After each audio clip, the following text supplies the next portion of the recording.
J'ai créé l'association Les Maltraitances, moi j'en parle en 2020, suite à un gros travail déjà sur les violences faites aux femmes pendant 12 ans. Et en interviewant des femmes notamment, et des hommes aussi, je me suis aperçue que beaucoup avaient vécu des violences sexuelles étant enfants. Donc je me suis dit, il faut aller vers les enfants pour notamment les faire parler le plus tôt possible et prévenir des maltraitances sur les enfants.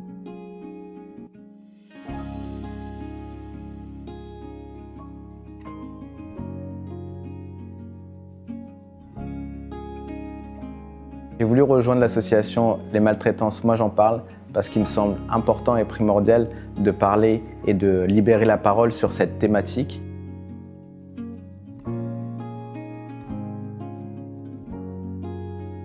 Bonjour, Karina Studer, maire adjointe à la santé, sécurité et prévention sur la ville de Dourdan. Alors l'association Les Maltraitances, moi j'en parle, on les a connues il y a 3 ans maintenant, lorsqu'on a souhaité faire une conférence sur la maltraitance infantile. Elles ont été d'une efficacité redoutable, vraiment une équipe formidable. La direction de l'éducation de la ville de Bordeaux travaille avec l'association Les Maltraitances, moi j'en parle, depuis janvier 2024, au travers d'ateliers en classe et de formation des professionnels en charge des enfants, que ce soit les enseignants, les animateurs périscolaires, mais également les agents des écoles. L'approche de l'association est tout à fait singulière, tant dans leur investissement auprès des enfants que dans le professionnalisme des intervenants, leur bienveillance, leur approche déculpabilisante et engageante pour les professionnels, et dans leur accompagnement des adultes qui sont en charge de ces situations parfois complexes. Chacune de leurs interventions répond à plusieurs objectifs, à la fois outiller les enfants mais face aux maltraitances, mais également former les professionnels pour une prise en charge de qualité de ces situations et identifier des situations vécues par les enfants et déclencher l'accompagnement qui est nécessaire à cette prise en charge. On a pu travailler avec elles sur la prévention, notamment au niveau des collèges, la prévention aussi du personnel, car il faut aussi savoir former le personnel, il faut savoir détecter.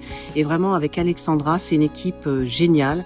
Elles ont, malgré que les thèmes soient quand même très difficiles, elles arrivent vraiment à emporter les gens dans ces sujets et vraiment à faire prendre conscience que la maltraitance infantile, c'est l'affaire de tous. Ça touche énormément d'enfants. On parle de plus de 160 000, notamment pour les violences sexuelles chaque année. Un enfant toutes les 3 minutes qui subit des violences sexuelles. Donc c'est un engagement citoyen, politique. Il faut une réelle volonté pour diminuer les maltraitances faites aux enfants et avoir une société beaucoup plus épanouie, performante et en bonne santé. Nous ne devons laisser aucun enfant de côté et c'est une responsabilité collective. Agissons tous ensemble. Mais pour aller plus loin, nous avons besoin de vous. Devenez acteurs par un don ou un partenariat durable. Grâce à vous, nous pourrons sensibiliser plus d'enfants, former plus d'adultes et informer davantage de parents. En devenant donateur ou mécène, vous devenez allié d'une génération pour un avenir sans peur et sans violence. C'est fini, la violence, du poison, le fer, c'est interdit, le dire. Maltraitance.